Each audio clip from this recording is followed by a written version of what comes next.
La primera vez que entré en un anfiteatro, fue cuando tendría unos 15 años. Mi padre era el médico forense encargado de realizar las prácticas para determinar las causas de la muerte de una persona, tenía muchos ayudantes y practicantes que lo auxiliaban en esta labor. Yo me había interesado en seguir los pasos de mi papá, ya que el trabajar con muertos e investigar en sus cuerpos en aras de descubrir quiénes habían sido y de qué manera habían muerto me parecía fascinante. De tal suerte que me metí a estudiar medicina en la UNAM y gracias a la facilidad que mi padre trabajara en ese ambiente no tuve problemas en realizar prácticas y observar de cerca los procesos, desde el levantamiento hasta las necropsias. Durante el tiempo que lo acompañé nunca vi nada extraño que no fueran las causas de muerte de las personas. Siempre escuchaba a los médicos en la escuela platicar acerca de hechos extraños e increíbles sobre algunas muertes y otros contaban historias tenebrosas acerca de fantasmas y muertos que de pronto mostraban una vida llena de maldad. Para mí solo eran historias para asustar hasta que me tocó a mí ver un caso por demás extraño. Ya había casi terminado la carrera y asistía a las prácticas forenses como observador.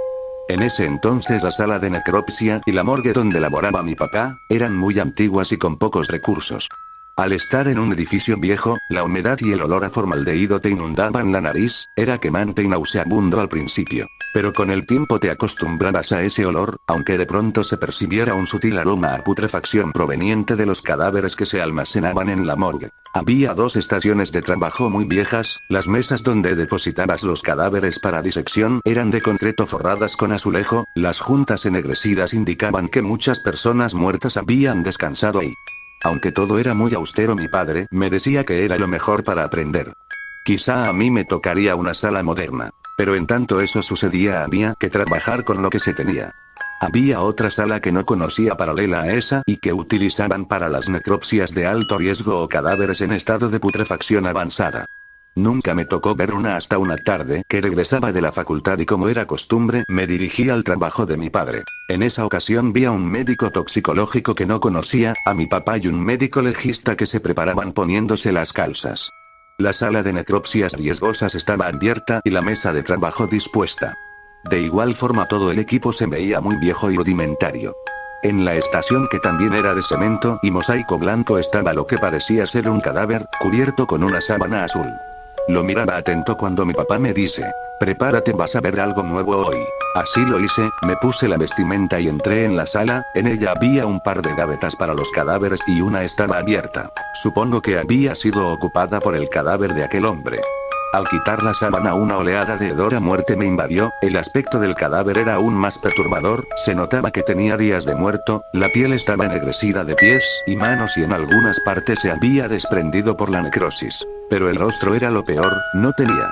Parecía que había sido arrancado con todo y cabello, mostrado una dentadura amarillenta y las cuencas de los ojos vacías, aún se podían ver los restos de los gusanos muertos, que otrora se habrían dado un festín con la carne putrefacta. Mientras el legista le daba una lectura a la averiguación previa, el toxicológico tomaba algunas muestras de esa piel ennegrecida de los dedos. Mi padre preparaba el instrumental para abrir el cadáver y yo comencé a tomar las medidas antropométricas. De primera impresión vi que se trataba de un hombre caucásico de mediana edad. Pero me llamaron la atención los tatuajes que se podían observar a través de la piel pardosa y podrida. Eran raros, no eran con formas comunes o dibujos. Eran garabatos y nombres raros.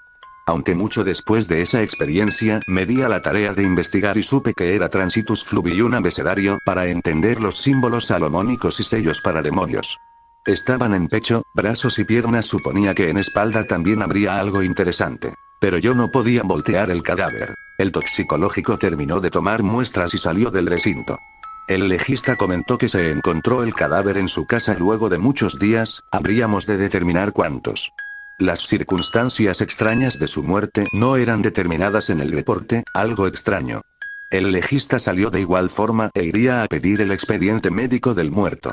Luego de eso mi padre comentó que iría al almacén por una mascarilla, así que salió y yo me quedé con el cadáver tomando notas de los detalles que podía ver a simple vista. El silencio me invadió, no se escuchaba nada, solo el leve siseo del aire acondicionado. Estaba concentrado en mis anotaciones cuando el ruido de algo metálico que cayó en la sala contigua me alertó. Dejé la tabla de anotación y salí para ver que se había caído, pensé de primera instancia que había sido uno de los médicos que había regresado. Pero no había nadie, busqué en el piso algún objeto y me di cuenta que una pinza Doyen estaba tirada. Pero no entendía cómo es que había llegado al piso, apenas di un paso para ir a recogerla y escuché un lamento a mis espaldas.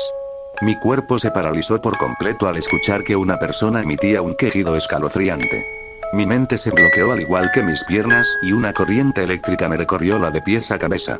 Luego otro ruido. Era como una especie de ronquido que provenía del cadáver, no quise pensar nada. Pero me quedé pasmado. Al voltear pensé lo peor, mi mente inventó una situación aterradora y el cadáver estaba ahí, tendido sobre la mesa y sin moverse. Sentí algo de alivio. Pero de nueva cuenta el muerto dejó salir un quejido, era como un ronquido mezclado con lamento. No supe qué pensar, me quedé sorprendido, imaginé por un momento que el muerto se levantaría y me atacaría o algo peor. Apenas iba a salir corriendo de ahí cuando sentí una mano en mi hombro que me alertó, iba a gritar del susto cuando vi la cara de mi papá riéndose de mí. Jajaja, no te espantes, a veces los muertos tienen gas acumulado en los pulmones y dejan salir el aire por la garganta, es común que hagan esos ruidos. Me dijo con tono burlón. Luego de escuchar eso me quedé tranquilo aunque algo inquieto. Mi papá inició con el corte y al abrir la caja torácica una nube de gas putrefacto invadió el lugar y sentí mucho asco, jamás había olido algo igual, era horripilante ese aroma. Empezó a examinar los órganos. Y cuando tomó el estómago se quedó estático, sintió algo en el interior, tomó un bisturí y lo abrió sobre una charola quirúrgica. Dentro del órgano había restos de algo como tierra, papel y algo que nos llamó la atención, era una piedra. Pero no era cualquiera. Parecía pulida, de color negro con símbolos raros tallados en ella. Muy parecidos a los que tenía tatuados en el cuerpo. Suponíamos que lo había tragado y quizá eso le provocó la muerte. Dejamos los objetos como evidencias y seguimos con los pulmones, luego de cortar los huesos de las costillas mi padre quedó sorprendido al ver los órganos, estaban negros. Pero no era por fumar o por cáncer. Era algo más raro e increíble, estaban como quemados, machacados. El hombre debió soportar mucho dolor antes de morir y eso me inquietó. ¿Qué clase de persona había sido para ser torturado y muerto de esa manera? Siguió adelante y al revisar los pulmones, lo que quedaba de ellos, encontró de nueva cuenta un par de piedras, de la misma forma que la anterior. Todo eso se tornaba cada vez más extraño, no había manera de que llegaran ahí. Apenas iba a revisar la garganta, cuando el médico legista entró apresurado y algo nervioso a la sala, se dirigió con mi padre. Dejando el cadáver abierto y con una pinza clamp metida en la boca del muerto, salió a la otra sala para hablar con el legista. Luego de discutir por algo, se salieron de inmediato y me dejaron solo de nueva cuenta.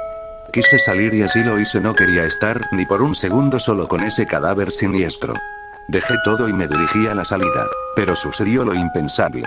Hubo una baja de corriente general y las luces parpadearon por unos segundos, los climas dejaron de funcionar y solo se escuchaban los abanicos de los mismos lanzar aire. Luego de un rato las luces recobraron la intensidad y di un paso hacia la salida y nuevamente escuché el ruido gutural proveniente del cadáver. No me causó tanto miedo como la primera vez, hasta que escuché el ruido de algo metálico caer, pero esta vez a mis espaldas.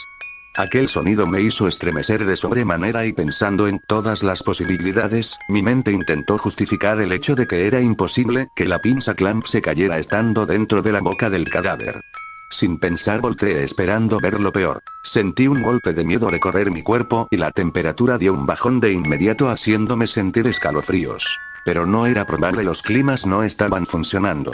La parálisis que siguió después de una aterradora impresión, solo se comparaba con el hecho de que la cabeza del muerto estaba volteada a su derecha y parecía verme con ese par de cuencas vacías y sonriéndome con la sonrisa macabra de su cráneo expuesto. Eso fue demasiado para mí, no entendía cómo es que eso volteó y soltó la pinza, era improbable. Un cúmulo de ideas atravesaron mi mente y solo cerré los ojos sintiendo que el piso se abría ante mí al volver a escuchar el quejido ronco proveniente del cuerpo. Entonces mi cordura dio un paso hacia la locura cuando comprendí algo que no había tomado en cuenta. Mi padre había extraído los pulmones, ¿cómo demonios había hecho el ruido? Estaba al límite de mi entendimiento, esperando un movimiento, cualquiera de ese maldito cadáver para salir corriendo, gritando por mi vida. Pero en eso llegaron varias personas, entre ellos mi papá que venía molesto, los hombres eran agentes del Ministerio Público. Pero además venía con ellos un hombre que no conocía y que había ordenado que se trasladara el cuerpo a otro lugar. Algo fuera de protocolo, y ante la mirada furiosa e impaciente de mi padre, los hombres embolsaron todo lo que habíamos sacado y al cuerpo. De inmediato lo sacaron y no supimos más del destino del cadáver o las razones por las que lo sacaron con tanta premura. Antes de que pudiera decirle a mi padre lo que había sucedido, él me dijo que no le mencionara nada del caso, que limpiara todo y con ello nos retiraríamos por ese día. La atmósfera extraña que envolvía ese cadáver era pesada. El solo pensar en ello me ponía los pelos de punta, incluso hubo días en que soñaba al cuerpo tratando de alcanzarme. Llegué a sentir tanto miedo que quise no seguir en la carrera del forense. Pero ya había terminado y no quería decepcionar a papá. Cuando hubo pasado un tiempo de ese incidente, le conté lo sucedido esperando que se burlara de mí y él me respondió muy fresco, dándole un sorbo al café: hijo, eso es parte de este trabajo, verás cosas peores.